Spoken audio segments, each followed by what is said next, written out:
Hello and welcome into Sorare with Laird. I'm Andrew Laird. You can find me as Lairdino on Sorare. Joined today by the legends, NepentheZ, GatorGuy, to talk about what could bring Sorare down just to the finish.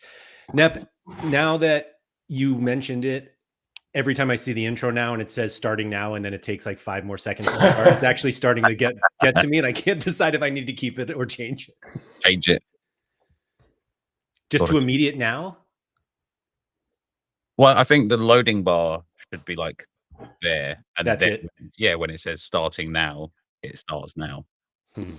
Imagine that was like your computer and it said like update complete and then it took another like 10 seconds to do anything. You'd be furious. Yeah, you would be. I feel like that's what happens anyway. I feel like we're all used to seeing things complete and then waiting a couple more seconds. I feel like that's like a Windows 2000 thing. Wow. Low blow. Thanks everyone for coming in. James, Anyan, and Sam on the podium. Congratulations to you three. Andreas, what's up? Anyan telling us a Cherky starting today. Probably the last time he starts for the next year and a half. Thank you, Bastin. What's up? Sean Kennedy, JPS. It's almost like it's impossible to guess a team lineup a week in advance. I have the collection pieces that could have covered it though. Suck it up, JPS is part of the game. JPS, got to work on your skill, buddy. Come on. Better at Sorare, bro. Dobsy Simo, what's up? I actually meant to message Simo the other day because I hadn't seen him in a while, and then he just showed up. So what's up? What a lineup. Hell yeah. Let's go. First things first, thank you to everybody for coming in live because it means you are a member of the Sorare with Laird Patreon community. Much appreciated for you being a member. Mike, and I'm not sure I can put that message up on the screen because I know what you're trying to say. But anyway, Nep, you did a video yesterday about DNPs. What's that? It wasn't me. Must have been somebody else. Someone else. Yes, of course. There was a video posted to the NepentheZ Sorare YouTube channel yesterday about DNPs. And I don't really want to focus this conversation on DNPs, even though DNPs are the reason it kind of brings it up. But one of the things that you have talked about as part of the DNP conversation is the fact that having a player in your lineup not play makes you just walk away from Sorare, and not like selling, all of my cards and I'm leaving, but just like, okay, I don't have to play this game for the next 3 days because like my top thing is dead. And not to give away what I think is the biggest risk to Sorare's existence within 4 minutes, but I'm going to do it. You need to be able to enjoy the game as long as possible. Mm-hmm. And if you are to the point where you spend all of this time before a deadline working on your lineups, and as Harry Trades has said for years, this game is about picking the players who will perform the best, not the players who are most likely to just play. And so you go through all of this work to focus on the best matchups and the best players in those matchups and the best 5 players combination, whether it's in a cap mode or whatever. And then to get to Friday, and like the Friday curse is a known thing in Sorare, and just be like, oh, somebody's not playing. I'm dead for the next 4 days. I'm out. That seems like a problem they need to fix. Yeah, it is. And like, even like for me, one of my lineups, the thing that kind of sparked the debate, and I don't even want to call it a debate because that's just too kind. I was just arguing with people on Twitter, right? It was like I was fighting, man. I had my teeth out and all, man. It was bad. But even the fact that it was my mistake with Costa, like for me, it's still part of that whole, like, it just wasn't fun. Like, I don't want to have to sit there up until game week lock refreshing Sorare if the percentages changed, or constantly looking at news articles just in case something changes. That's not fun. Like, that's just not fun, I think the funny thing for me is how many people talk about Sorare as like the Sorare engagement part and how important it is that people like stay on the website. I remember that was like a big thing it was like, I forget what tool it was, but Sorare Data had some tool and everyone's like, oh, Sorare's not going to like that because that's less time spent on Sorare. And it's like, time spent on Sorare really doesn't matter. Like, as much as you're like, oh, investors like to see like minutes, and it's like investors like to see dollars spent more than minutes spent.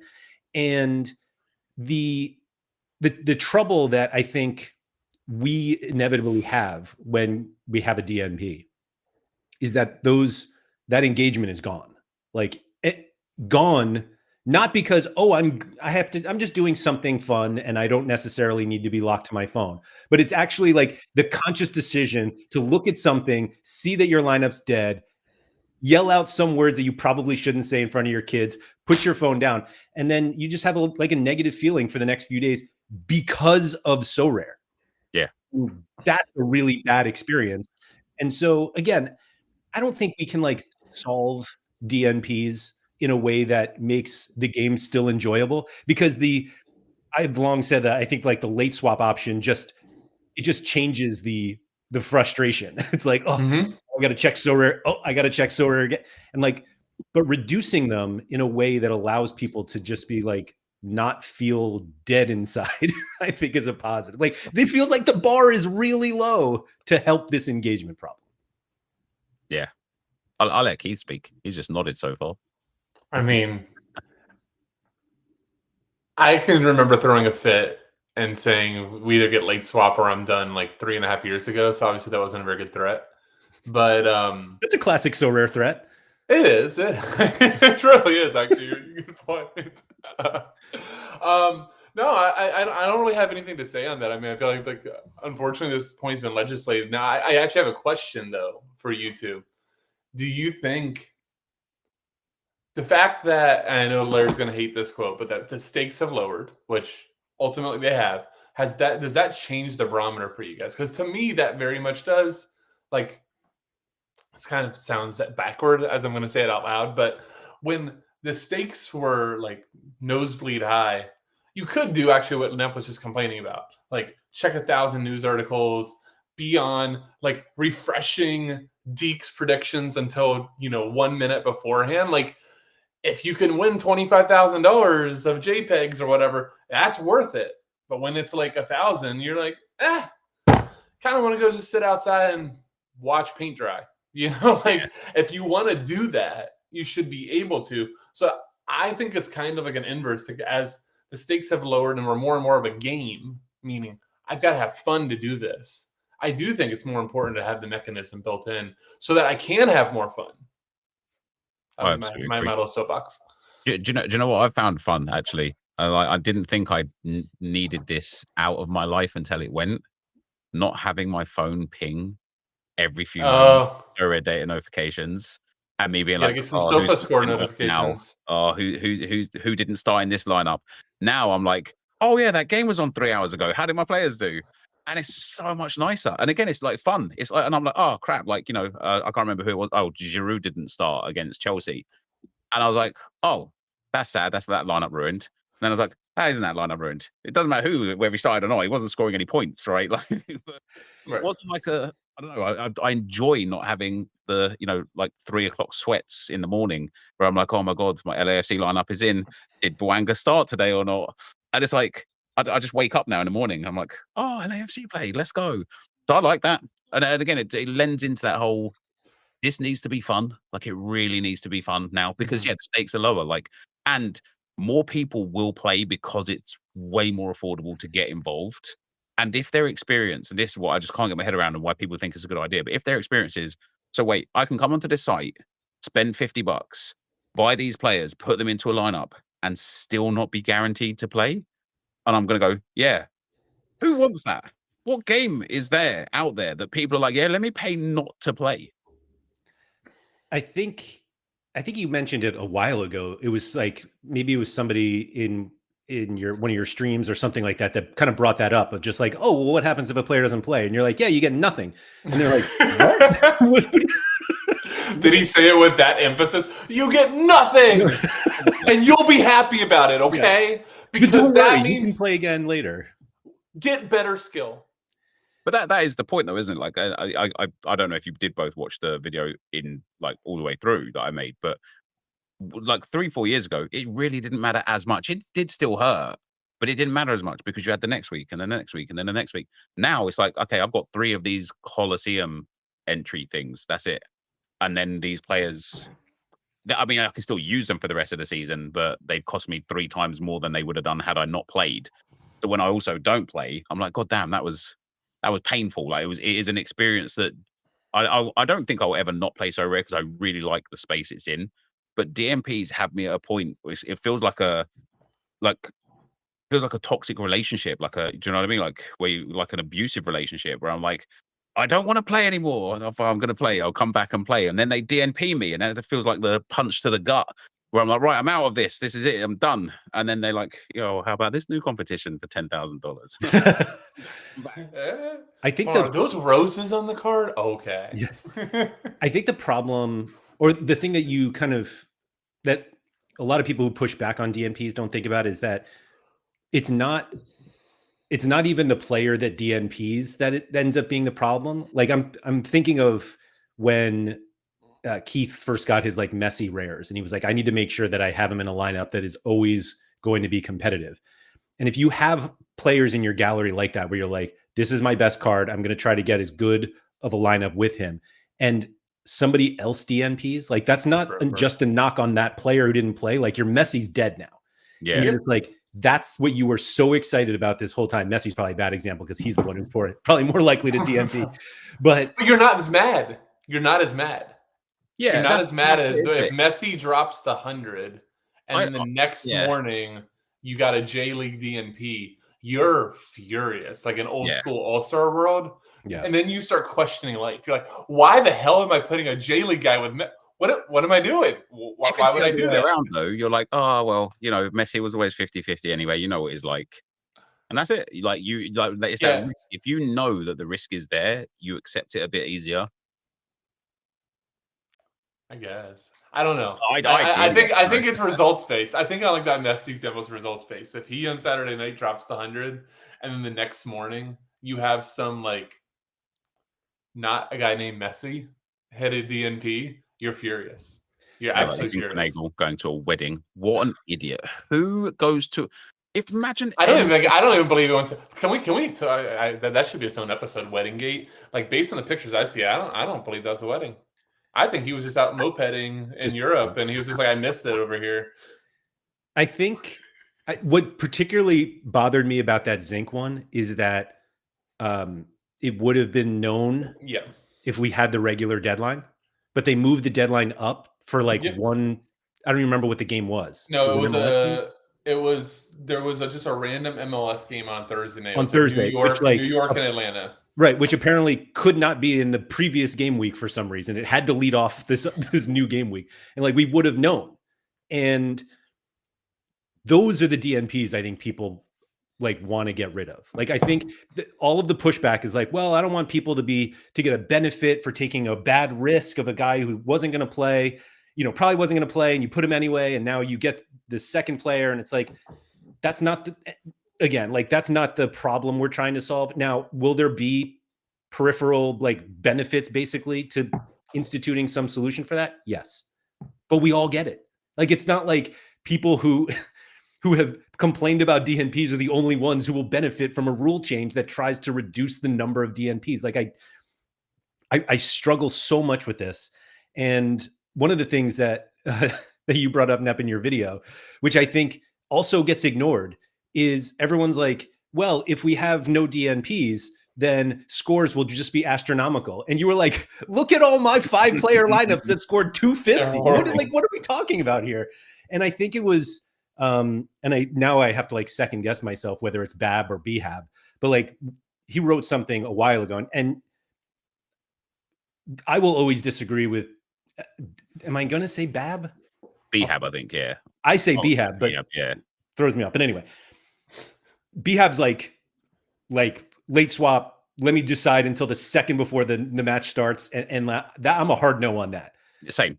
But he did an analysis basically and was like, if there were no DNPs, and he went through a number of competitions, he's the top, nothing really changes. It's not 100 people who are winning cash are now winning nothing, and it's just and the thing that I keep going back to is the response that I get of I would be so upset if somebody got a sub and moved ahead of me when I got 5 starters. And my response is, you would have no idea.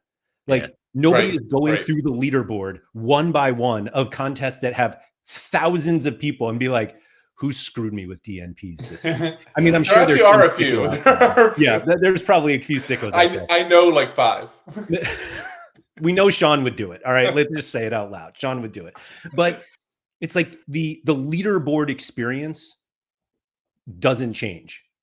Like, I just don't know that many people who like will check the leaderboard and extensively be like, well, who's ahead? And I just hold on. Specifically with that leaderboard experience, it surely won't change without server data because this current leaderboard is a disaster. Like, it would have been easier. Maybe that's part of it. Harder to find out. See, I think it'll be easier to win now without Sorare data. And I do think I'm saying, have you tried to check a leaderboard? Oh no, I don't like. It's not easy. Sorare data tell me that. Sorare tell me that I've won nothing again this week, and I'm like, that's good. That's fine. I actually find that better than the like. And I joked about it. I think I put it in like the Discord. It was like, you're right on track. And I was winning like 3 essence and $1. And I'm like, this is the right track. This is the track I'm on. You got 3 essence? That seems pretty good. Might have been 7. I get like the 1 essence, and then actually I had this happen. What was it, like midweek ago? I hadn't paid attention at all, and it was like rewards open. I'm like, I thought I sucked, and it was like 500 XP. I'm like, I think I prefer nothing next time. Yeah, I'm. This is it right here. Hold on. Right on track. $3, 52 essence, and 6,000 well. XP. Let's go 6K, man. You won 6K this week. That's good. It's probably 5K right here from the Coliseum. Sweet. Yeah, but you're projected 17th, so hold tight on that one. I don't know if that's good or bad. I didn't enter the Coliseum actually. I was looking at the players, the special editions, and I just didn't like the prices. And do you know, it wasn't even the prices per se; it's the minimum price. Yep. I was like, do you know what? Like, no. Like, I'd pay for it happily if you didn't try and screw me. But if you're going to try and screw me, I'm just not going to pay. So they screwed me twice, and I was very happy about it. Thank you to Market Credits for making it a little better. But I did notice today that they've lowered the price now that everyone's played a game, because I literally went to the market to complain about it, to be like, how can they still charge the same? And I'm like, oh shit, they lowered it. Good for them. Do you know what they did last week though? I messaged my contact and I didn't get a response beyond I will send this to the team. And it genuinely triggered me. Like I felt like I had been stolen from or been robbed from them. They changed something with insta buys based on the amount that the auction was selling for. So there was like I think NCF ended up buying them, but he got all of the San Diego guys. And one of them was at like 200 insta buy. And so I was like, all right, let me just bid it up to like 195 on auction. And if somebody outbids me, I just buy the insta buy. I bid it up to 195 on auction. It went to like 280 on insta buy. Nobody had bought anything. I'm like, this is outrageous because now I'm not going to buy it. And I would have bought it. I think they've done that for a while, actually. Have they? I don't really like. I don't really dynamic. Like it's dynamic based on the current auction. It's awful, man. It's like, so bad. I think it used to be dynamic based on finished auctions, and now it's dynamic based on active. Right, because remember that used to be the whole thing was you would like see exactly what Nep would do. Yeah, if like the next bid was over the instant buy, you just get the instant buy. Yeah, just go and grab the instant buy. But we will win. And so it's almost cards, I think, anyway. But now the way they're doing it, I mean, actually looking at the players I was looking at, people went and bid it on auction and then still went and bought the instant buy and stuff. And I'm like, man, so they won. Sorare still won. Sorare won again. They were like, please, now tell us why this is bad, please. Yeah. It just wasn't me buying them this time, which felt good. So, but yeah, I think Keith, you kind of mentioned it before, and to be honest, maybe it's more connected to stakes than I want to give it credit for. But the game has to be fun now. Like we can't. Not enough people are going to grind, and I even hate using the word grind because like it's the right word. Implies, I feel like there's a negative connotation to it, but there is. But it's the right word still. Right. Yeah. But yeah, like and not everything on the platform has to be fun, but the platform, like the lineups, that's what we do. Everything we do is for the lineups. And if that part is the worst part of like following your lineups and seeing them die. And the fact that like multiple people are like, I really wish they had a hide button. Yeah. Like Sorare Data did. And I'm just like, what if we just liked our lineups anyway? Like I obviously like low scoring lineups, people are going to hide, but like when you get a DNP, it's like immediate hide. And you're just like, I don't care. Well, it's because it's like it's a reminder of like a little bit of pain. Like you're just like, get rid of this. Like it literally is a reminder though. Like I couldn't help as you guys have been talking to. I remember I don't remember exactly what it was for, but I distinctively remember thinking I had like the huge sweat, and it was before he left. But the GOAT himself, Julian Dessart, I was like the last one to go, and I just needed him to start. And I just remember like clicking Twitter and like, is the getting lineup out? Is it getting like I just all I needed to see was him in, just for this huge like relief to be off. And to kind of our point, like that's not the right type of sweating that we should be doing. We probably shouldn't be sweating like Twitter lineups. We should just be sweating like when the game starts to Nip's point, like, hey, you know, maybe you missed it, didn't know what was going on, but there's 30 minutes left and you can jump in and see how your player's doing. Like that's a proper good sweat that we're going for. JPS said low scoring lineup equals my fault. DNP equals Pep's fault. As I look in the Sorare with Laird Discord, open to all Patreon members, by the way. Anyan, who I don't know if Anyan's in the chat, had a Sanchez clean sheet yesterday for 74, had Pedro Neto at 94, and then Ruben Diaz captain, who's not starting today. And then JPS had Reece James on 65 yesterday, Enzo Fernandez, who scored, Jonathan Tah, who had an assist, Hallen captain, he's on the bench. Yeah, that might still work out. Now, granted, like I know people would be like, that's what you get for playing Pep Roulette.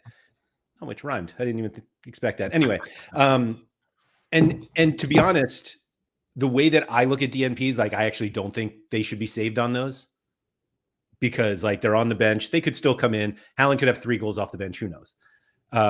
But this is it. Like they have an extremely negative feeling right now about Sorare. Well, they don't want to watch the game either. Yeah. Right. They don't want to watch the game. They're not going to, like, if they're like me, they're not going into the app probably all day because they were like super excited for this game. I'm going to watch Holland score. Now he's out. Now you're pissed off. Like, I know people don't want to say like this is how it goes, but this absolutely is how it goes for a majority of players. Like, you just don't, like, I'm not watching the game going, I can't wait for Holland to sub in. This is so exciting. They're only up 9-0. I'm sure, like, it's ruined. Can I get to a quick little like Sean story that was just hilarious? What was that, like a day or two ago? But like tying into this type of take, the guy goes to me, all I've been planning to do on all Saturday is watch the New England Revolution and who was the other game? Laird, who was it? Columbus. Okay, yeah, like all I was looking for all day, Keith, all day was to watch the Crew game and the Revs game. I'm just like, that's a sad life. Anyhow, and then what was it? Chambos didn't start. He's like, my day's ruined. I'm like, well, it's already 7:30. You kind of already have had it. You've had plenty of time to enjoy this day. I think I drew a thought. Was it ruined before or after the DNP? But like, I mean, I think that's a good example. It's like literally, you know, he was looking forward, like this is what his night plans were. And then a DNP just was like, I'm like, well, did you watch the Revs game? Keith, what's the point? What's the point? Is that a pretty good Sean voice? Like, scream, what's the point? But like, Carlos Gil is his like favorite player on the planet. And he had a lineup going into that night with Carlos Gil to play. Yep. And like, he was so excited because of Sorare to watch this game and watch Carlos Gil get 100 and help this lineup. And another player in that lineup just didn't play. Right. And he's just like, oh, all right, never mind. Yep. I'm looking forward to the arena when it comes for next season because I've got so many Arsenal classics and I can enter the arena after the lineups are announced. And I'm excited to be like, I don't even want to play the classic comps anyway. I was already thinking before they announced that classic Prem wouldn't be there.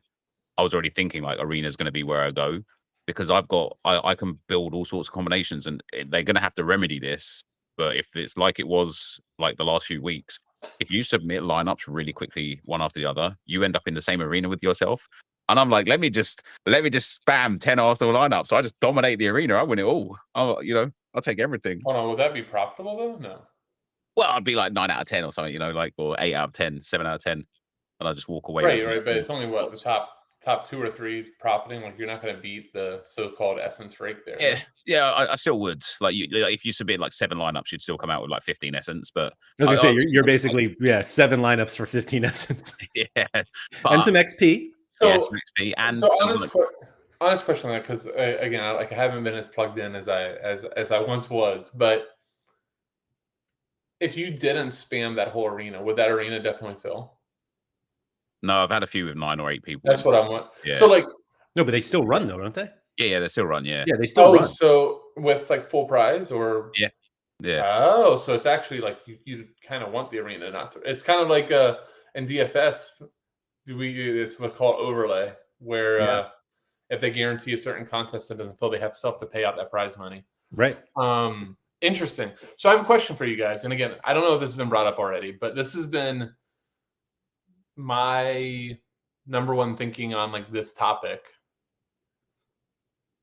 Is there a world that it makes a lot of sense for Sorare to just, with this whole arena setup? I feel like, considering Arena's classic, that even though you actually pay for it, I feel like people are more apt to waste a lineup in Arena than they are in like a classic competition.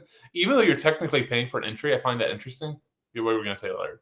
I agree that the number of people like, I'll just like chuck my extras in the I'll arena. just chuck. Like, you realize you need to like stake something here. Right, because like the stuff that you did your main lineup for, that you won 5 essence last week, that's what you got for it. Now you're just going to chuck the 5 essence. So anyhow, I just noticed that from some Twitter stuff. I was like, that's very interesting. But do you think that Sorare has like a little bit of a, I'm trying to think of the right word. I can't think of the word. But why not make Arena like late swap? You're not affecting the main game. You can test it out. People absolutely hate it. You give it whatever amount of time. Hell, summer would be great because nobody seems like they just start ramping up for Europe anyways. Make that the late swap competition. People are just chucking anyways. If you miss a lot, I don't like about late swap is that you can manipulate lineups. No, you can't. I mean, you can, but you can't. Like, if you've had like 3 bangers, but the problem is you could take stars out of like dead lineups and put them in there. No. I think that's not the easy solution. You're not touching the classic comp. You can't take from lineups. You can't take cards from lineups. You can buy. Manipulate that, right? You could be like, okay, let me swap Messi out of this lineup for somebody else. No, now Messi's not in the lineup. Well, and you don't cross over. I would assume you're almost treating like Arena as like this completely different game within the game, so to speak. Like, there's no crossover to Classic right now. So, like, you're not pulling from Classic to over there. Like, Arena's Arena. Yeah. I think that's the easiest solution, is like cards that are not in lineups at the deadline are available for Arena, for late Arena. But then to an extent, if you want to like extrapolate this out, if you absolutely hate DNPs, then you just stop playing Classic. Like, you stop playing the normal competitions. You just become an Arena player. I mean, there's people in the DFS, kind of taking your Monday DFS thing here. There's DFS players out there that just cannot take tournaments because you only, 18 to 20% of people win. So they will strictly only play what we call cash games, 50-50 type of contests where half the people win.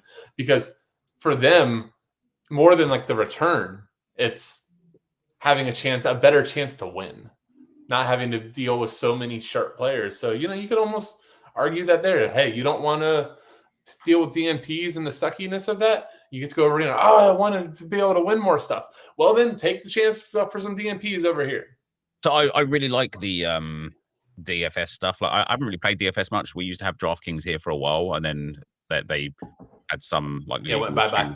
Yeah, went bye-bye. But I really liked it, and I see some of the stuff from you, Keith, and like Laird was talking on stream the other day about some tournaments you entered and whatnot. And there's this guy that I like a lot. His name's like Al Zeidenfeld, and he won. Oh, you know Al? So I know Al really well, like through Ultimate Team actually.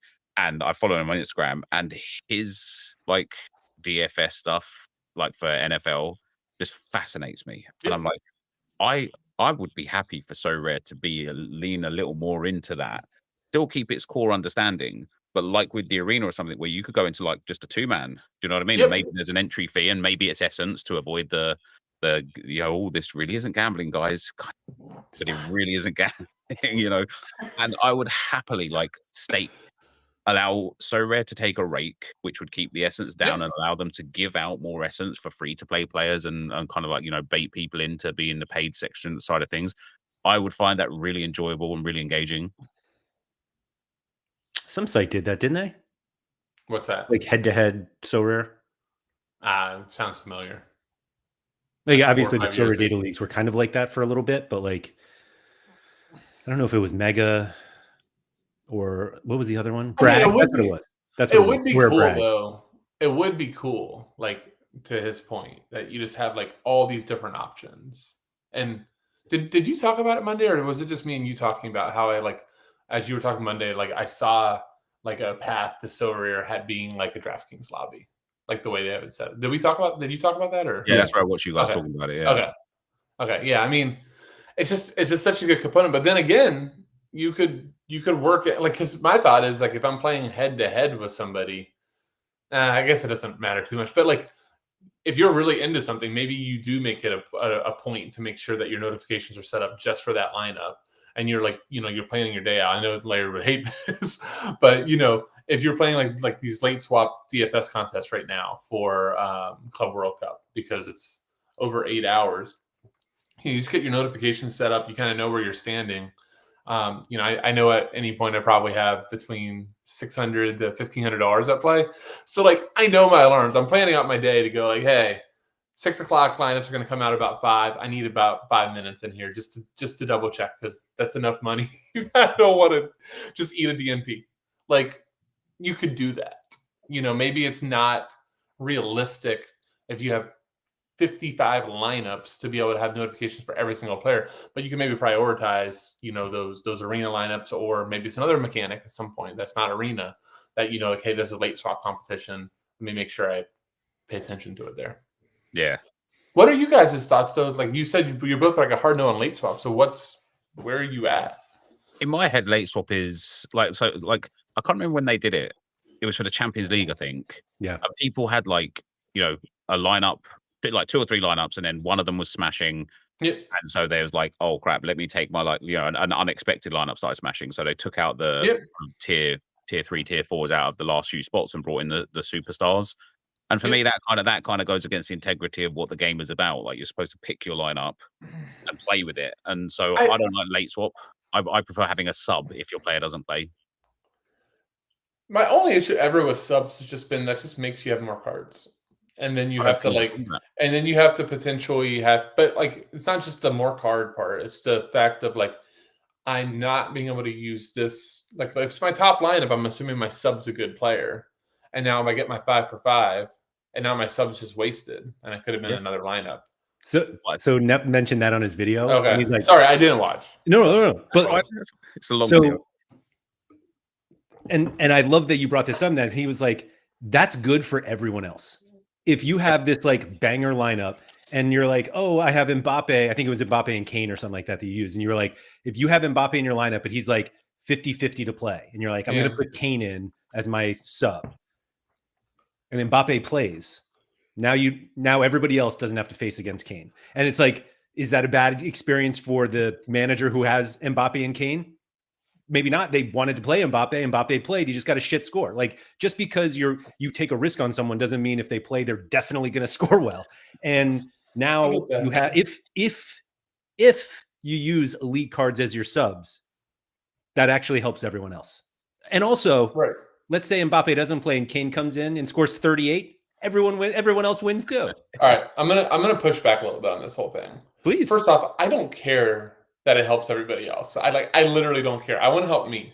So how about that? Let me rephrase it. When Nep plays Mbappe with a Kane sub, and now Mbappe they both drop 100. You don't have to face the Kane one. But Nep should rightfully be kind of pissed off with the mechanism to have to do that. Now, he's made that choice. I understand you don't, and you don't. I'm telling you how I would feel on this, and I'm just like, the way that I would do it though, Keith, right, is like if you had Mbappe as a 50-50 and you like, okay, I really don't know if he's going to play or not.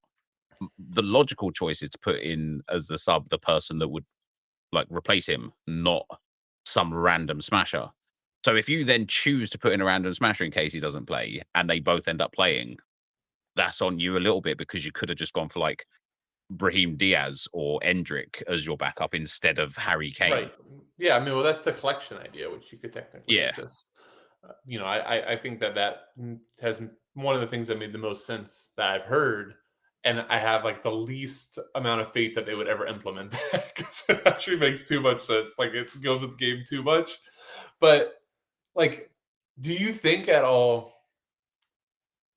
I just imagine my setting lineups would take over an hour longer because of like the fight I would have on the sub thing. Like, do I want to use him here? Messi. Like, I don't need any more indecision. I'm already fucked up in my brain enough. Like, I don't need I don't know if I need those decisions. But then second point on it, and then I want to know what Laird is laughing at that. On whatever you saw. But one of the things I love about DFS and specifically like these late swap type of things where you have all day is the degree of difficulty goes much more difficult and favors people that are paying attention and have strategy and are experienced and all of these things. And when you're playing for real money, like you want that type of thing. Now, that doesn't mean somebody else that doesn't know or doesn't pay attention can't still play. Like they can make that choice. I guess I like that part of what you were just saying in the Champions League contest. You didn't like people swapping around. I'm like, good for them that they're going to take, like, because there is a risk in there. There's a risk during that hour-long span, or let's say that you see it with 20 minutes before lock, and you're moving shit around. If you screw up there, you could take a 0 in a good lineup because you just were screwing up your swaps. I don't know. I don't mind that. That happened to Sean, didn't it? Didn't he take out? I remember he subbed out Pedro Porro. I can't remember if he went in or out, but he had a really good lineup. I think he took Pedro Porro out, and then Porro banged 100. And he was like, if I just kept him in, I would have been fine. So the end of that story is actually worse in the most Sean way possible. He's like, I should just put him here. I would have done a huge score. And then he realized after all got done that by switching him to another lineup, he made another lineup podiums. So he still won the one contest and got a podium. So it definitely worked out, even though he screwed up. Yeah. Unluckiest guy on Sorare. Anyway. Never a good break. I love this from Sam. They should bring vaulting to football, which they are, and then do subs from your vault. Would make sense with the vault mission side too, as your subs shouldn't be the top players like real life. So it makes sense that they would be in the vault. So Sam, to go on that though, I think for sealing cards in the vault to be a success for Sorare, they need a mechanism that makes people want to seal good cards. Because I was going to ask about the vault stuff. You guys play MLB, right? And the vaulting there. I do, yeah. Keith plays his own game. That's fine. Do they have something like Arena in MLB? No, they have. I'm very curious as to like whether or not my Arena rewards also get boosted if I'm using vaulted cards. I would assume so, yes. But I actually don't know. I love this side of the game, man. I like, how Keith you were saying they're like, you love like that strategy side, like swapping and stuff. That for me, I don't love that because I want too many lineups. If I had like just a couple of lineups, I'd be all about that because I'd really want to like have the most well conditioned lineup. But I want every lineup possible filled at rare and limited. So I don't personally have that time or desire to sit there and late swap everything. But if like the essence is also compounded and you get like big boosts and stuff, if it's like the MLB is where it's like 50% and stuff, I'm gonna like sweat the Arena. I'm gonna really like focus on getting elite lineups in there, and I've got a massive gallery full of classic cards that I could just dump gladly into the ceiling, and I'm really looking forwards to it going forwards. So I actually have a lot to say about that, but just to go back quickly to from Sam's comment, just like if you want to have good subs and you have to vault those players, like those are players now that are, again, not in the regular game. You're not in the core competitions. They're not in arena because they're vaulted. And like people wanted a burn mechanism because they're like, oh, there are too many Kimmiches out there. And it's like, if they have a reason to vault a Kimmich because maybe he could be a sub, like that's a good thing for everybody, I think. But anyway, Nep, I think you are way more bullish on the arena than everyone else.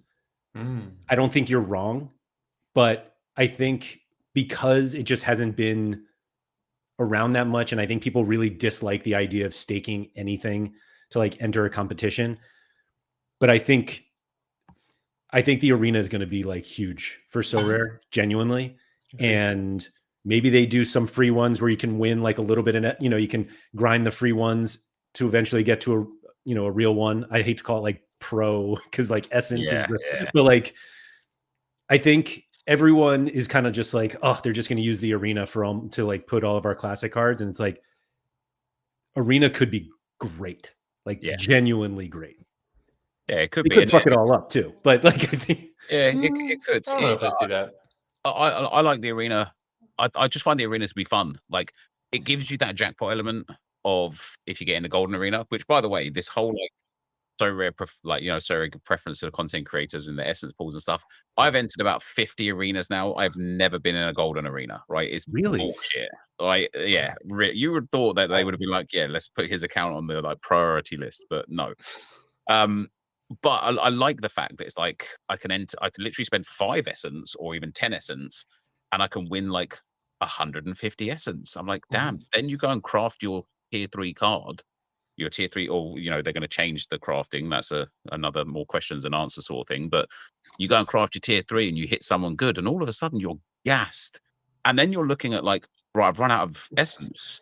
This is terrible. Oh, don't worry, they've got a promo on where if you buy a card, you get 5 essence. Then we just go and buy some cards. Or they've got a situation where it's like the daily missions or the weekly missions. It's like, oh, I need to get myself a complete J League collection, and it'll earn 10 essence. Let me go and buy a J League collection and then just put them straight into the vault. Who gives a shit? I've got my essence now. I can go back into the arena. Like, for me, it promotes that fun. Like, it genuinely feels like a game where I'd be able to make content on it. There would be engaged, like, because especially with the arena in the way of like, because you have the late entry, like throughout the whole like game week. I can play it on a game-by-game basis, which means I don't have to wait for weeks or days or whatever for the content to come to fruition. I can be like, right, guys, we're going to build like the, I don't know, Man City versus Leicester lineups are out. We're going to go and buy the cheapest 5 Man City players that can fit under the cap. We're going to put them into the arena. Let's go and see what we can do with them. And then I'm going to sell them afterwards and see if I've won a reward. Boom. That is a crazy content. It's great for Sorare. JP said only people who love DNPs get golden arenas. Well, so may I never get one then. So this daily arena would be elite. I think you're right. Because like obviously the daily hoops? You were saying like the Man City, Leicester, whatever, like let's go build a lineup. Like we don't necessarily have like single game competitions right now. Like Rivals was it and then kind of left. But what you were saying, like it would be cool. Well, actually, I don't know. Trying to think of like maybe they bring tactics back, but I was like single game arenas would be tough because like lineup duplication is no XP. So it's like we'll see, but 10 lineups that are exactly the same. But the daily idea I love, if only because it's like, all right, A, you don't have to play every day. And B, if you're like, I have the cards of the best matchup of the day, I'm going to go in the arena and beat everybody else. And it's like, kind of how Rivals was. You got certain games that you actually wanted to play. When people actually cared about Rivals, and had the elite cards from like the right matchups, they were like, I'm going in the arena just to blast everyone else. I have to play this because I got a good pro card. Remember? Yeah. And the rewards were like decent. I don't know if they were too much. I don't know like Sorare's back end of like whether they were just giving too much out or maybe they weren't converting enough people or whatever. But if they also like, we've got this kind of free to play side of things now. I still don't think like it's too complex for people. Like if they don't care about Sorare already, like it's very hard for me as a like to go to like my FIFA user base and explain the free to play side of things, because even then you have to log on every day, you have to get your packs, you have to win your essence. Like, it's a bit intense. If, however, it's like, guys, you just go in, there's this arena thing, like just wait till the lineups are out, pick your 5 cards and see if you can win the top prize of 3 essence. That's it. Like, that's as easy as it is. The free to play, I wish they would just give up.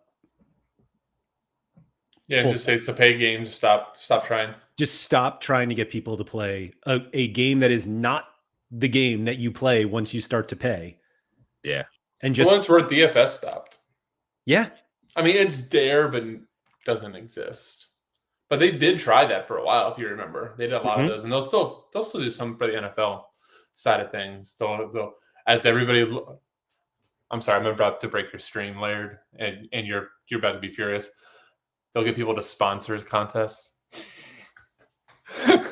Miller Lite, $50,000 free tournament or whatever, but they can actually get people to enter. I was going to say, when they have hundreds of thousands of people on the website, they can give you. But yeah, there's like, from like a soccer perspective, there's no free tournaments anymore. Like, that just reminded me of the FanDuel Bitcoin thing you reminded me of the other day.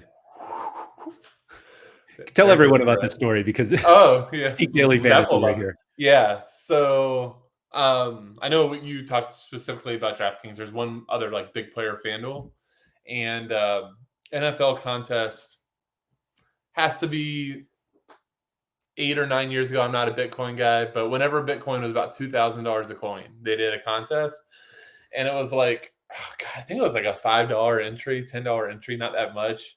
And it was like top 5 or top 10 got 1 Bitcoin. That worked out well, Nep. That worked out well, yeah. I bet every single one of those people who won it, they all sold it. They all sold it. Like, what the hell am I going to do with this? What am I going to do with it?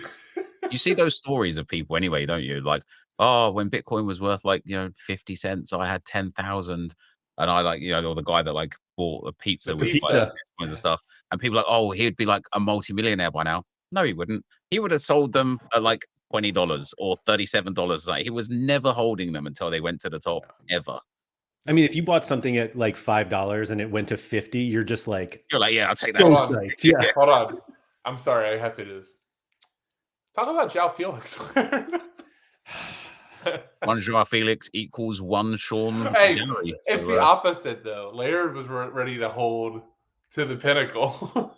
I just made the mistake of taking financial advice from somebody who I shouldn't have been taking financial advice from. Anyway. One thing, just to interject quickly there with card values and prices. I used to be so hung up on how much something was worth. And, I would get like waves of emotions, positive and negative, when my gallery on valuation on Sorare data, like the first time it ever hit over $100,000, I was like, let's go.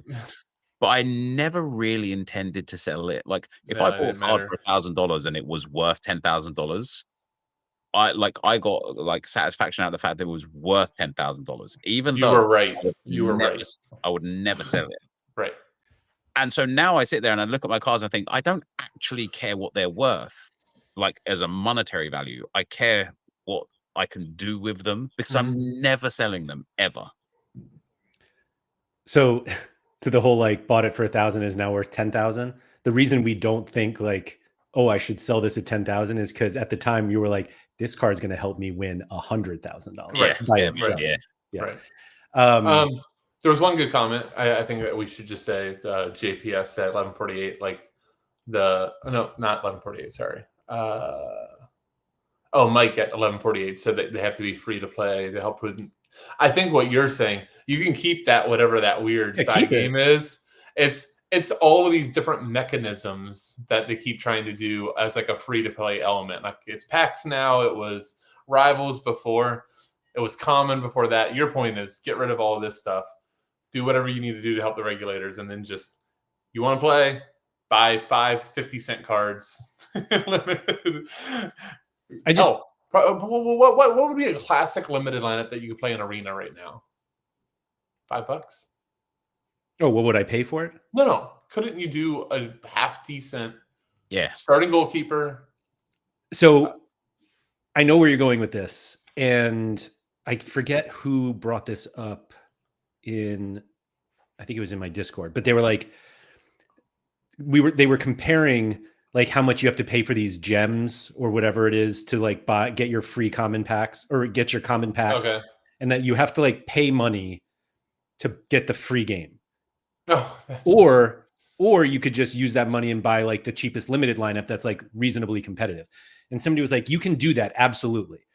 But if you had the option to spend $5 to get like a common Yamal and whatever else, or $5 to get like the 2 Bundesliga goalie, the Austrian or the Austrian Bundesliga defense, and like 5 guys you have never ever heard of, more people are going to take that common card because they just like want to play with people they've heard of.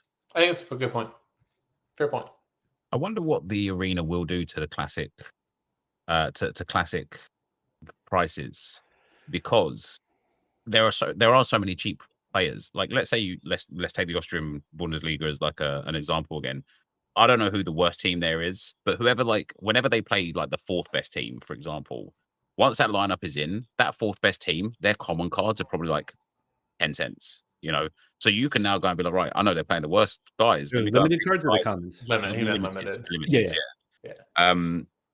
And so now it's like, okay, I'm going to put my 10 essence in. I need a cap 260 team. Even though this team's the 4th best team in the Bundesliga, they still get shat on every game. So their L15s are real low. So I'm going to go and spend like $3 to build a whole lineup, and they're against now the worst team. You win your essence, you sell those cards on again because they've cracked some big scores. I think for Classic, like ceiling and arena are just, it's going to be a game changer for everything. It's going to add value in every single way that you can play this game. Yep. In my opinion, of course. Just clip it, Sorare. Yeah, maybe. I do feel like I'm in a minority of when I think about where this game is, and I think it's in a really good place. I think it's fun to play, and I think it's got a great future from where it's going now.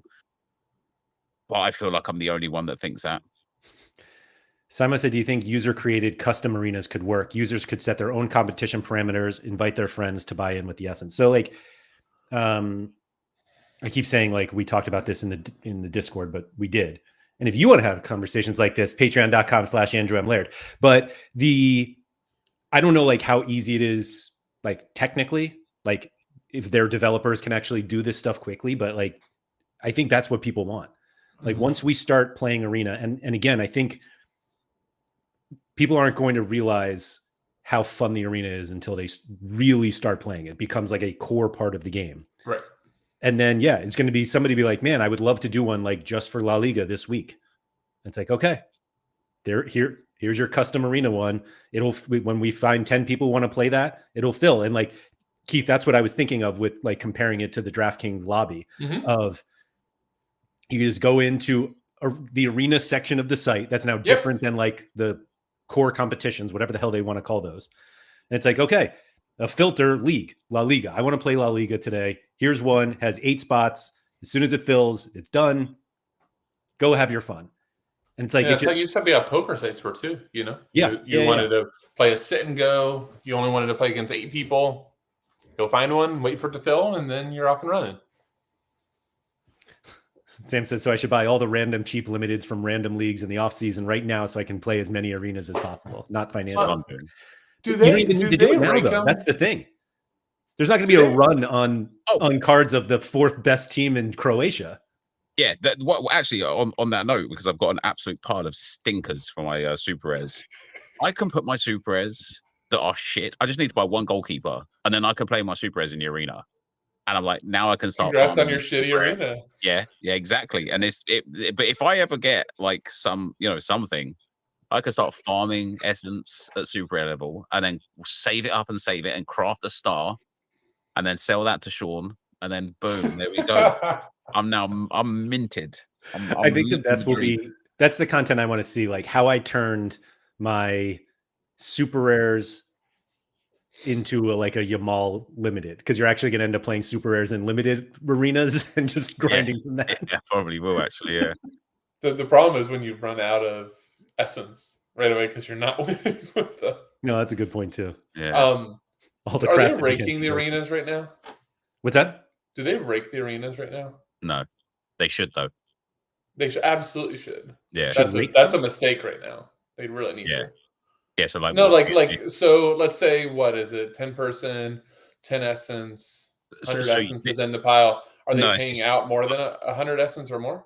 They're paying a little bit less out than 100 essence, but all of the rest goes into the golden arenas. Yeah, it's net zero. Yeah, it's net zero.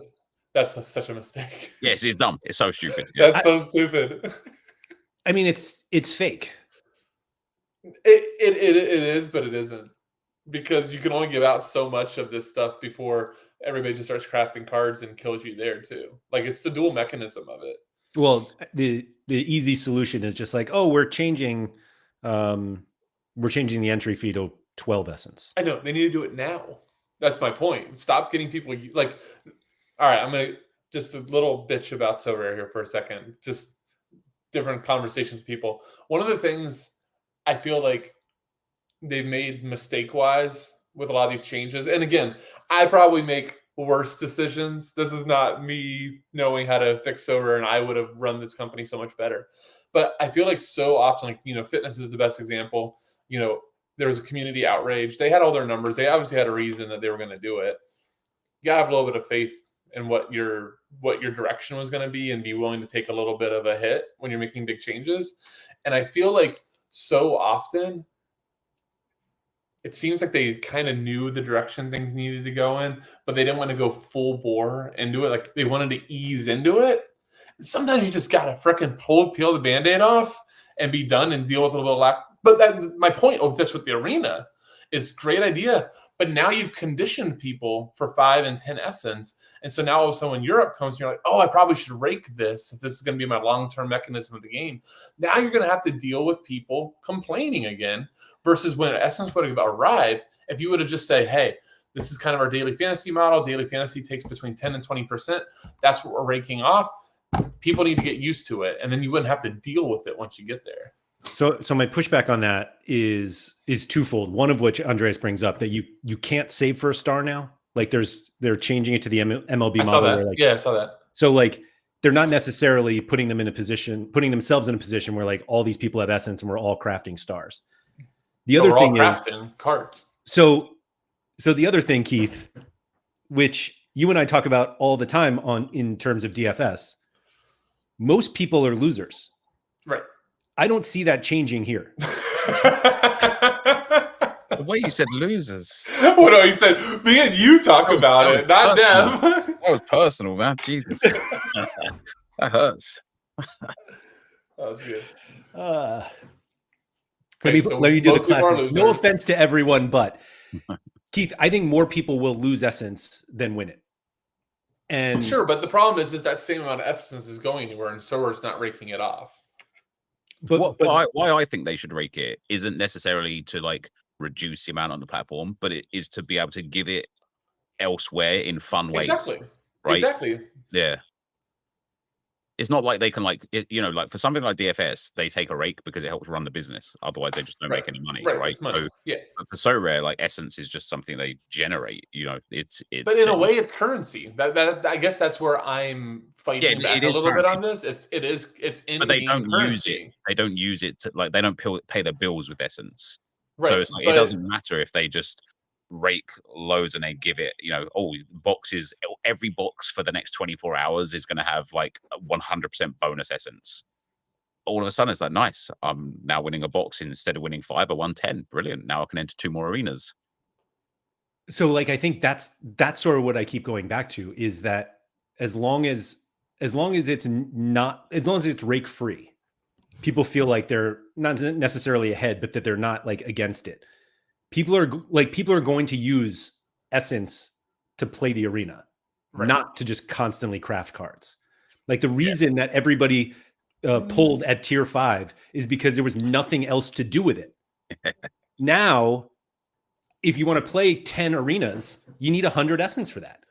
And there are going to be people who are like, I would rather try to turn this 100 essence into 250, 300, 500, as opposed to craft cards, and they're probably going to lose. Right. At some point, it's gonna. I love that. I'm here just saying, hey, just take a little rake. Laird's like, no, just keep letting them play more, and they'll eventually get to 0 too. But it's they suck enough; they're gonna get to 0. I mean, let's not ignore that. That's exactly what happens in games where you have to 100%. stake this. 100%. Most people will lose. And And actually, hold on. Let me go back to this. Full circle here. Everybody is going to play the arena. Everybody is going to be staking essence. Most people are going to lose. And that's why it is absolutely imperative that they make this fun. Yeah. So when is going to be the 100 essence arenas? Is that coming? I think that's where they'll rake. You know, Yeah. you enter 100 essence, a 1v1, 180. That's the wrong way. That's the opposite. That's the opposite. You don't rake. So, like, again, to use a DraftKings example, specifically one of the reasons that I play high stakes head to head. So, like, anything above $100 contest is lesser rake. It's a lesser rake. Okay. So now, from a numbers perspective, if I say, I'm 62% over my career to win these head to heads. There's some people I'll be better against, some people I'll worse against. But I know if I play a certain amount, I can know what my EV is going to be, and it's easier to get there than playing like $5, $10, things like that. Okay. So I just want to talk about, like, I didn't read his whole message there from JPS, or is it Japes? I don't know. I want to, in essence, craft cards, so I'll lose my essence. I could have used to craft cards. I agree, but obviously everybody, including myself, had this mentality or this visual image in their heads that when in season came and essence was rewards, I can win enough essence, craft enough cards to play in season to win cash. There isn't enough. The game isn't set up for that to be a successful way to play the game. Even if you are successful at playing the game, you still can't do that. There's just not enough time before in season becomes classic. What I like about the essence setup now and the way it is with Arena is I can buy enough classic cards and enter enough lineups to the point where, like, if I started even with just 10 essence and I was good at the game, in that one weekend, I could turn that 10 essence into 500 essence. Now I can craft a card that's or good, a lot of cards, or a lot of cards that are in season. I can't. Keep going, and then I'll explain it. But you are right. My note was no. Yeah, so like I can now craft a good card. And I don't know what this new crafting thing is, where they're going to be top-down cards that you can't see and you've got to flip them over and pay. I don't know what that bullshit is. I don't think that's going to be something that's going to be engaging. Maybe I'm wrong. But I like the idea that I can now actually use my classic cards if I'm good and very quickly turn that into essence to build a strong in-season lineup without having to spend money. That's a great point. So Sam said they need to remove the fixed crafting, which they're going to do the opposite. They are going hard on fixed crafting, surely. Like in MLB, you craft at one level and you can only accumulate so much, and then you have to basically spin the wheel every time you get to a certain level. Now, it sounds like you're going to be able to use more essence to find out who, what country they're from or whatever it is, and there'll be a tiers. Who knows? I think so because of that, they're going to change the levels where you craft. There's one level. It will not be 20. It will not be 50. Correct. It'll be something higher. And I think the biggest thing that we've all ignored at this point of all, like, I'd rather just craft, is you will not be able to win enough essence in classic competitions to craft. So now you're going to have to go to the arena to win enough quickly. That's a good point. And so it's like, that's that mechanism makes sense. See that? So I wish we would have said this first, because now I'm a little bit more okay not ranking, I guess. I still think they possibly should, but I forgot what you just said too, that when you go to spin, whatever that is, that's kind of a rake if you're paying to get more information. That's like a built-in game mechanism. And like this whole like let me do what's that? Explain to me how it works in MLB. I'll literally just show it to you. Are we gonna spin some? I don't have enough, baby. Let's go. That's the problem. Or go buy a Nets collection, right now. Nets collection or something. Yep. Come on. Oh wait, I can. I can. 10 million essence. What is happening? So also, yeah, they reward essence significantly higher in MLB. Okay. And so wait, I thought it was one craft is all. How is it different? So this is it. Once But you hit after 1,000, you can 7,000? craft. So if why you does it get say close- max 7,000 That's what I'm though? saying. Yeah. Because you can't accumulate more than 7,000. You have Right, to so you craft. could do though 6 crafts or 7 crafts in no sitting. Sure. Probably 6 Sure. ish, yeah. And these are That's- the what you're most likely to get. But No, saving more doesn't change these numbers right, at all. right.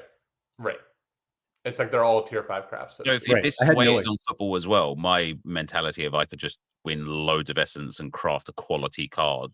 I can't. Gone. I can craft tier 5 No, cards. but What I can do Ness, is sell them and buy quality in season cards. or you can, let's say that you have a couple crafts and you have leftover essence.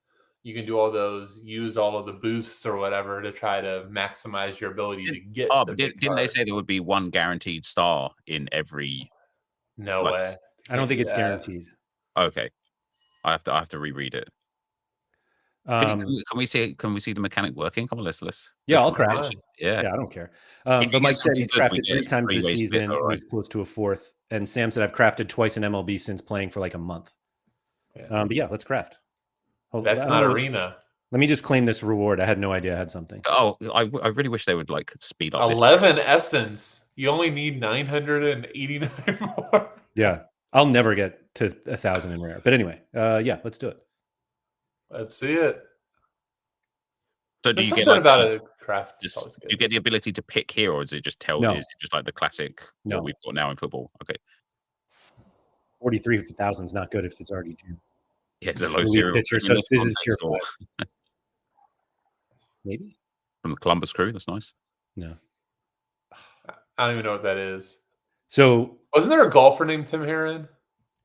Bob? Lumpy Tim. Oh, they I don't know if you saw, but they've redesigned The player page is gorgeous. Is it? Like I tried to click on it, it wasn't working, but I was sure You're gonna vault this card probably then. I was sure I already had 2 of this guy. I was sure of it. oh man, you're getting griefed in the chat, Laird. They're kicking you while you're down. Bad craft. Yeah. Bad craft. That's bad. Hold on. This is. I swear I have this guy. I swear I have 2 of them. Oh, you know what? I bet they're rare. There he is. I won There it it 3 is. times in 2 scarcities over 3 seasons. Into the Maybe some vault. Jersey Mints. But So- at least so, I get like, player loyalty now. How does the vault actually work? Like, do you think it's going to be like a 1-to-1 for football versus MLB, or do you think it's going to be like are they going to have some like differences? I have no idea. There's so many more cards in football that like it's really tough. But I'll show you. So I have, this was last game week. I had a decent lineup somewhere. This one finished 45th, and I got a 6% bonus because of vaulting. Wait, so how did you win 180 essence and 212 essence? So I won a tier 1 card, and 6% of a tier 1 additionally was 212. I'm sorry. I got a 6% bonus on the 180 that I won, and whatever 6% of what they valued the tier 1 of, and that came out to a total of 212. And $1 extra. And $1 extra. I love it, man. I love it. I'm all about it. For using or for DNPs, not look at that. like for vaulting cards, basically. So it was like I vaulted 174 limited cards, and I have a 6% bonus. I love it. Everything I ever win at the limited level. You should get better bonuses for vaulting, like special cards and special editions and things like that. So that's going to be the big difference in football, that it sounds like they are going to give you like more vault bonus based on the tier of card that you vault. And that came out when they said that Legends will be like the highest tier vault. And it was like, oh, so like vaulting or sealing a Kimmich will be much more valuable than sealing a insert random Bayern Goretzka. Sorry, Quinn. Finally, I get to start yielding off of my legends. There you go. I spent £300 on that Ronaldo. Great investment. Yep. Oh, yeah, exactly. I mean, it'll pay off quickly. The thing is, in 2050, these might be like, do you know what I mean? Like that Ronaldo that I got, he might be like worth so much. No. We don't have to wait that long. Yeah. I love the optimism. 2050. Yeah, exactly. All I have to do is break it down to how much pence per day do I need to make off of him to make £300 by the time he's paid himself off. I 100% guarantee that there will be a NepentheZ Sorare video about how much more he made on a specific contest because of his vaulted Ronaldo. And it'll be like, I spent 300 on this, but I've already yielded back 14p and I am on my way to getting all this money back. I mean, that's the thumbnail. It's the vaulted Ronaldo. Yep. And they look cool too. I mean, Nep, we were talking about this years ago. Yeah. Oh, yeah. The casing. I still remember that episode. And here's like, this is where Sorare can like really win and again really make the game fun. Wow, that's really small. Why did he shrink? But they could give cases as rewards that have special properties on the case. How fun is that at that point? Like, imagine that case gave you like another 5% because you won a tournament that gave like a free to enter tournament, and all you get is like a case that gives like an extra 5% bonus or 3% bonus. I'm all about that side of things. Gamify this game, and people will just they will just give it for free. I was just thinking, like, they've very stealthily really started gamifying this a ton, haven't they? Yeah. But like, not. I don't think it's super cheesy either. Like, they're doing a half decent job of making it incorporating the game well. Like, hey, do this because you'll get more money, or you'll get more of this in-game currency to make more. And everybody goes, oh, okay. You know, it's not bad. A lot of the content that I made when collections came out was obviously around collections and why I loved it and the benefits it got.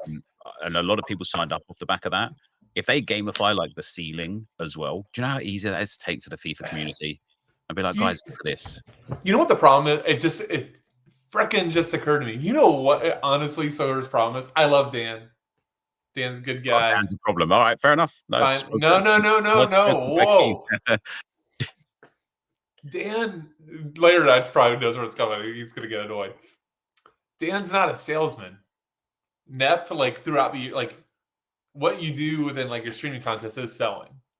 Like, not like selling, but you're like selling yourself, selling like your ability to take like what you did probably half an hour ago with the arena and just give all these different branches of what you're going to do. Like, this is the stuff they need to do in the communications, and like probably in video form and like longer than 60 seconds and stuff like that. But like, really explain these branches and all these different complexities, because people really like games because you can go really soft into it in a game, which Sorare allows, and you can go like hardcore and go deep into the trenches and really try to grind it out. I think like the way that you just explained it there and explained it earlier, just like light bulbs are on in my head. Like, yeah, there just needs to be more of that communication. I constantly have a brief from Sorare now, like where that, like now that I've partnered with them like maybe 8 months ago now, like officially, and they send me a brief every month, and I have to stick to the brief, and I'm like, guys, please just let me do what I want to do. I promise. Yeah, you need to rewrite the brief. I promise you it will be better. And it's just like they're just like, no, just stick to the brief, and I'm like, yeah. Keith, I was saying I've never bought or started a new site just because of something Nep said. Never worked. Wait, what have I sold you? I mean, me and you have said this forever. Like, he's like the best salesman. Thanks, guys. You called me a loser earlier, so I'll take that one. Oh, in this episode, we call Nep a loser and a salesperson. He's gonna leave this and go, love tank is full. I don't think it's fair to call him a salesman. This seems like a very weird place to have this conversation. Here we are. Because I'm not like, well, so the big one that I'm going to is obviously with MFL, and like Nep sold me on MFL, but there was zero part of his of what sold me on MFL from Nep, that he was like, I'm selling this to you. That's what a good I know that's what it does. but he never even sent me a video. Like, there was no like, hey, I think you might like this. Like, there was none of that. Yeah. But maybe using sales is wrong, but That's a good point. Aren't you the salesman? I am very much a salesman, and I never sell. You need me to come and sell some houses for you, Keith? I could sell some houses for you. Again, this is what you're saying there. The moment that like you out yourself as a salesman, like the gig's up. Like you have to like present it in a way that it's just you're lowering the thresholds to make something a lot easier for somebody. Like that's the game. But so maybe it's framing rather than salesperson. But ooh, that is sexy. Yeah, this is the new player page. I think it looks great. They even took this little scores within ranges and stuff. I think the per 90 is include. I was looking at somebody earlier. I think the per 90 includes all games and not actually minutes played. But anyway, you have all the cards that are on the market. In season, classic. That is cool. It's nice. I'm trying to think of how much I'm going to use it. I'm not sure this is work. Oh, there is. Hold on. Are there heat maps? This seems like a lot. Yeah, I probably wouldn't buy that one. Yeah. No heat maps, Laird? I don't see heat maps. A hard no for me then. Yeah. Good try, guys. GG's. Do they still? Yeah. I know Lamine Yamal is a genuine phenom. Like he is easily like top 3, top 5 players in the world right now. But those points just aren't great, are they? Yeah, it got better at the end. Yeah, like right at the end, it did get much better. But they, for how much money I paid for him and how much his in season is still going for there, I just wouldn't pay that. Right. You could buy like 700 arena lineups for that, Hold on, 700 Austrian Bundesliga arena. Yeah, exactly. Lineups. Yeah, you'd be golden. That's not what we want. No, it's not. Oh, framing doesn't sound. Pink takes up too much space. Give me more stats, please. I think more stats are coming. I don't know where though. Oh, there you go. You sold JPS. Look at that. Without trying to sell. Or maybe you were. Maybe we're all falling for the scam. Harsh. Maybe. No, I think the way I saw the route that arena could go to, but like not to the level that you saw it. And that just made me kind of even more excited. So what happens when we get so excited with our ideas and none of them get implemented? Oh, I mean, but that's so rare. That is so rare. Like it's going to end up being the point where we're just like, we talk about it so much, but they're like, surely they announced that at some point. And then like we go back and we're like, did we just come up with all these ideas and we're just like not doing any of them? But like someone is going to be like, I can't wait to play La Liga Cap 220 arena. And they're like, yeah, we're not even close to that. Yeah, but even just the traditional arena, like the mechanism that Nep just kind of said about, you're stacking, you're doing this to earn your new end season cards. Like that made a lot of sense. And it seems more able, like classic competitions have just been hard now for a year plus, like these just strict classic competitions, lesser reward pools. This is a way to actually just, to your point, they are paying stuff out in a way, but kind of not really, because they're just trading around their essence and just moving it around. I'm gonna push back on why classic hasn't been great recently, like over the last year. And I don't think it's high scores. I don't think it's DNPs. I think it's just that it's really boring because, and Harry and I talked about this yesterday, with very specific places you can play cards. And maybe that changes a little bit with the new system, but it's like the decision tree of where do I play my cards is gone. Right. Like, I play my classics here in classic competitions, play my in-season cards here with maybe my best classics, and that's it. And the arena now, it's like, all right, which arenas do I want? Or again, what could happen? Which arenas do I want? Do I want to go into a Coliseum? Do I want to play the core comps, or do I want to play the arena and all that? And the lineup, like Keith, you and I are always like, the lineup building process itself has always just been the worst part of Sorare. But I feel like that doesn't include the specific, like, where do I play my cards? Where we used to say, like, do I play my best rares in All-Star Rare Pro, or in Rare if I don't have the super rares, or do I play my super rares in super rare or rare? You know, like, figuring out where to play was the edge. Yep. And that's just gone now, because we just, like, these are the cards for this, and these are the cards for, and, like, being able to expand on that keeps people engaged, because that part is fun. Well, and cap modes, man, too. I said that for a while, but I think cap modes make it so much better too. The arena is capped as well, isn't it? And that's what I'm saying. I really like. Yeah, for now. But the beautiful thing about the arena is, like, they can have, like, infinite. Yes. You know what I mean? Like, there's no end to the like the rules and regulations they can set to have fun with it. I just need them to kind of, like, when an arena is finished, just close it up, send the rewards, because people are going to want to people are going to want to then reuse, like the idea. I like, you know, on a Friday, I'm like, right, guys, I've got 30 essence. Let me build 3 arena teams. Sorry, 3 arena teams now with my 30 essence, and what I win today, I'll build into some tomorrow's teams, rather than, right, I've used my essence on that one arena, I have to wait till Tuesday night now before I get my reward and can go again. Like, they need the daily arena, though.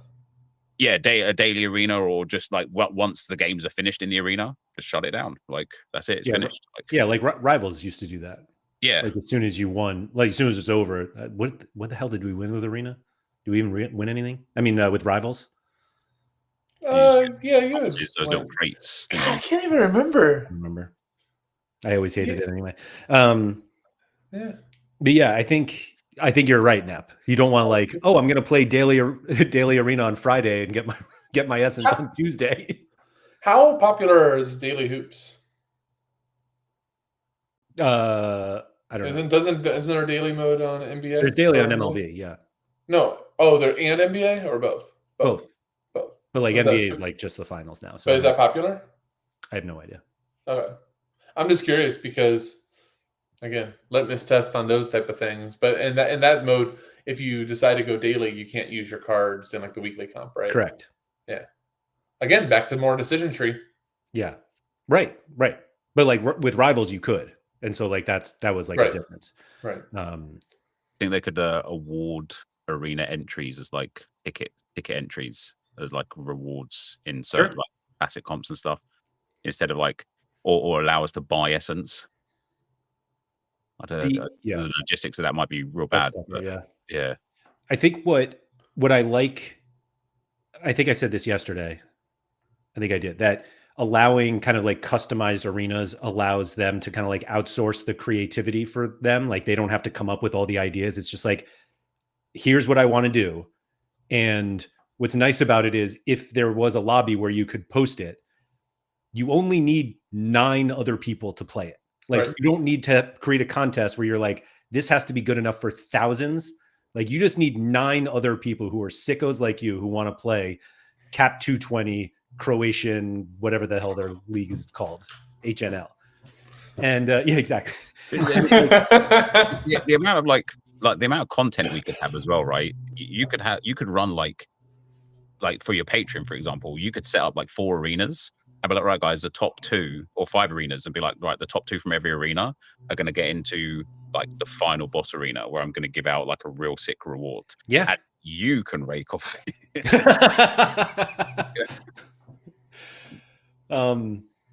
Yeah, I like the, you know, we'll always go back to the thinking about it from the content perspective, but the game currently doesn't lend itself to exciting content. And with limitless ideas for the arena, like, you could do a lot of really creative things and not have to rely on Sorare to set them up. Yeah, I like that. They can host them, but, like, reminds me of there's a long running debate about the game Uno, about whether you can stack +4s on top of +4s. And Uno, the, like, official Uno account once was, like, tweeted that you can't. And I always remember the response, the, like, most popular response was like, "Thanks for the cards, we'll take it from here." And, like, that's how I'm starting to feel about the arena. that just like you build the frameworks, and we'll take it from here. Thank you. Yeah. No, I like that. Arena for a specific match with scoring differentials such as Tiki Taka sounds familiar. I think that stuff in anywhere, the arena, classic, like in season, I think that stuff would be brilliant. I think that's a true differential. Like aside from DNPs, the other thing that I think will ruin Sorare, and I'm being sincere about this, right, is 50% captain bonus. It is ludicrous that I can have one player get a mid score and my whole lineup is done. It is ludicrous. It doesn't promote skill. Like, look at all the people today, like yesterday or the day before, that have Byron stacks or Byron players, and every motherfucker rips 100 points. Apart from Harry Kane. Kimmich didn't either. He got like 80 odd points. If you've got him, he did fine. He was fine. It was the Kane. But if you've got Kane as a captain, your whole lineup is dead. And I just think I think it's too much of a differential to the point where it has negative impacts as well as just like as well as positives. Yeah, exactly that, right? Anion, I had 100 in my lineup, but my captain was 40, so I won nothing. I just think it's too much, and it's one of those other little things. There's not many things on Sorare that I'm like, this like grinds my gears to a point where I'm like passionate about it. But captain bonus is one of them. Are there captains in arena? I don't even know. I can't think of it. Yeah, it's 20% though, I do believe. Oh, that's right. Yeah. What? Why? Why? Because it's better, and they know it. Arena is going to be the new Sorare. No, I just. They're going to use Arena, right? Arena's going to become so popular. They're going to be like, do you know what, guys? We're going to shut everything else down, and we're just going to run Arena forever. And everyone's going to love it because it's got 20% captain bonus. You can play classic cards. All right. The best salesperson mantra just got passed off. I'm not going to go that. You still have to have the tournament element. Yeah, you do. You have to be able to win $5,000 or $2,000, whatever the hell they print, $8. But the rest, like I can support a decent chunk, but you have to have, whether it's jackpot or you have to have a bigger field element of things, because there's something about saying, like, if you win your arena, like this is like it's a sick part of like DFS and other things, but you will like have an absolute. This is like happened like when I used to run like DFS advice sites all the time. People would post. Laird can remember this too in his RotoWire chats. People would post these lineups that they made that absolutely killed everything.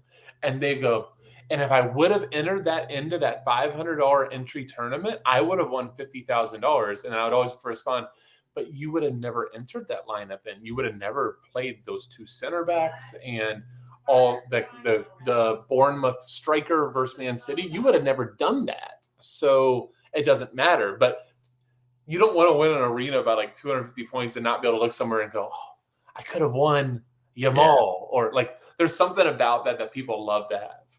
I do have a follow-up question. Why did you used to run advice sites for DFS?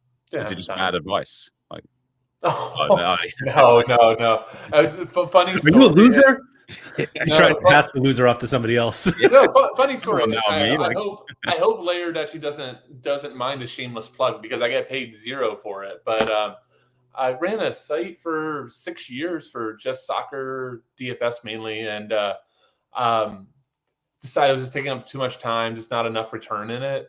And I have no idea why, but a guy named Charlie, who's probably the best DFS soccer player going right now, I messaged him. I'm like, hey, I'm going to be getting out of this. Any chance you want to take over? It's a pretty cool community of guys. And he took it. So he's running it now, and he's fantastic. So FSI DFS, if people are looking. Charlie's big problem is that he doesn't do content in his car. Yeah, I used to do content in my car, Nep. Oh, yeah.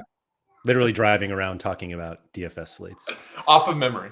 Yeah, there's people pay a lot. Like, again, like when I watch Al when he streams, like some of those early days, like he'll get like thousands and thousands of viewers. Yeah, and then he puts NFL more than NFL's different. Though, yeah. Okay, yeah, but it's like if Sorare had it in a way where like you have it to a degree of like your predictifiers or your server insides and stuff. But wouldn't it be cool to just like turn your stream on one day and just people be like, right, where do I play this? What do I do? Like, what is the best strategy here?